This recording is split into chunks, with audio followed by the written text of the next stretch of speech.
बिस्मिल्लाहिर्रहमानिर्रहीम अस्सलामुअलैकुम। Welcome to my YouTube channel. आज मैं आपको बताऊंगी कि आलू गोश्त में जो प्याज तैरती हुई नज़र आती है उसको कैसे कवर करें, इसकी बुनाई कब और कहाँ करनी है वो आपसे शेयर करेंगे, और कौन से खुशबूदार मसाले जो है देगी आलू गोश्त में डाले जाते हैं वो आपसे शेयर करेंगे। तो चलते हैं रेसिपी की तरफ। बिस्मिल्लाहिर्रहमानिर्रहीम। देगी आलू गोश्त बनाने के लिए मैंने यहाँ पे कुछ गरम मसाले लिए हैं। पहले हम इनको जो है पीस लेंगे। तो मैंने यहाँ पे लिया है 1 टेबलस्पून पिसा सफ़ेद ज़ीरा, 3 स्टिक दालचीनी के, 1 बादियान का फूल, 10 से 12 अदद काली मिर्चें, 2-3 पत्ती जावित्री की, 1 बड़ी इलायची, 3 अदद छोटी इलायची।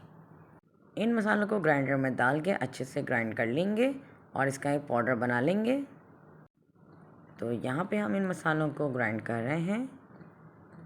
तो देखें, इसको मैंने इस तरह से पीस लिया है, पाउडर फॉर्म में कर लिया है इसको। और अब मैं इसमें ऐड करूँगी 1 टेबलस्पून नमक, 1 टेबलस्पून पिसी हुई लाल मिर्चें, 1 टेबलस्पून पिसा धनिया, हाफ टी स्पून हल्दी के। अब मैं इन सबको दोबारा से ग्राइंड कर रही हूँ ताकि ये अच्छे से मिक्स हो जाए। तो हमारा ज़बरदस्त सा खुशबूदार मसाला जो है वो तैयार है, और अब मैं इसको रख दूँगी साइड पर। तो अब जनाब हम सालन तैयार कर लेते हैं।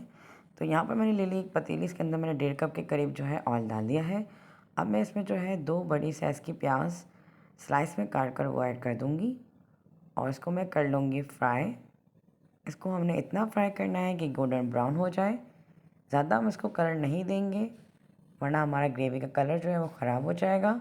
जब भी आप प्याज को फ्राई करें तो आपने जो है कंटिन्यूस चम्मच चलाते रहना है।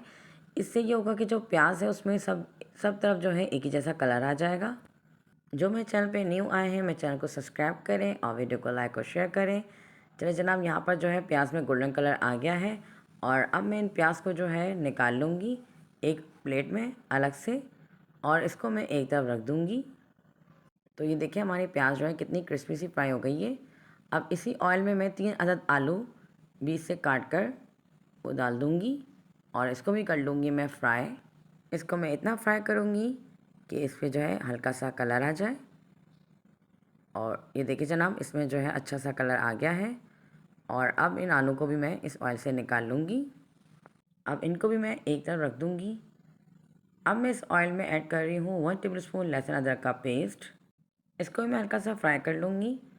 और अब मैं इसमें ऐड कर रही हूँ तकरीबन आधा किलो गाय का गोश्त, हड्डी वाला। जब भी आप शोरबे वाला सालन बनाएं आप हड्डी वाले गोश्त का ज़रूर इस्तेमाल करें। इससे ये होता है कि हमारी जो ग्रेवी है बहुत ज़बरदस्त बनती है, बहुत मज़ेदार बनती है। अब इस गोश्त को मैं अच्छे से भून रही हूँ। जब तक ये हमारा गोश्त भुन रहा है मैंने यहाँ पर लिया है मिक्सिंग जार। इसके अंदर मैंने 1 कप के करीब जो है दही ऐड कर दी है, और अब मैं इसमें जो है फ्राई की हुई प्याज जो मैंने रखी थी वो इसमें ऐड कर दूँगी। इसको मैं पीस लूँगी और एक पेस्ट सा तैयार कर लूँगी। यहाँ पर हमने गोश्त को जो है अच्छे से भून लिया है। अब मैं इसमें जो खुशबूदार मसाला हमने बनाया था वो मैं इसमें ऐड कर दूँगी, और थोड़ा सा पानी डाल के मैं इसको भून लूँगी। अब इसकी बुनाई करने से ये होगा कि इसका जो ग्रेवी कलर है बहुत ज़बरदस्त सा आ जाएगा, और जो मसाला हमने डाला है उसकी भी खुशबू जो है वो हमारे ऑयल में आ जाएगी। ये देखिए मैंने जो है अच्छे से भून लिया है गोश्त को, और ये देखिए आपको ऑयल नज़र आ रहा होगा। अब मैं इसमें जो है दही और जो मैंने प्याज का पेस्ट बनाया था फ्राई प्याज का वो मैं इसमें ऐड कर दूँगी, और अब मैं इसको जो है भून लूँगी दोबारा से, और बहुत अच्छे से हमने इसको दोबारा से भूनना है। तो यहाँ पे कर ली मैंने अच्छे से भुनाई, और अब मैं इसमें जो है 3 ग्लास के करीब पानी ऐड कर रही हूँ ताकि हमारा गोश्त जो है वो अच्छे से गल जाए और हमारी अच्छी सी ग्रेवी भी तैयार हो जाए। तकरीबन 30 मिनट लगेंगे और हमारा गोश्त जो है वो गल जाएगा। गोश्त हमारा गल चुका है। अब मैं इसमें जो है आलू मैंने फ्राई किए थे वो ऐड कर रही हूँ। अब मैं इसको मज़ीद 15 से 20 मिनट के लिए कुक करूँगी ताकि हमारे आलू भी अच्छे से गल जाए। ये देखें आलू हमारा कितना ज़बरदस्त गल गया है, और हमारी जो ग्रेवी है वो भी बहुत ज़बरदस्त जो है तैयार हो गई है। आखिर में मैं यहाँ पे कुछ बड़ी वाली हरी मिर्चें ऐड कर रही हूँ। इससे भी हमारी ग्रेवी में बहुत अच्छी खुशबू आ जाती है, और यहाँ पे मैं हरदनी से इसको गार्निश कर रही हूँ।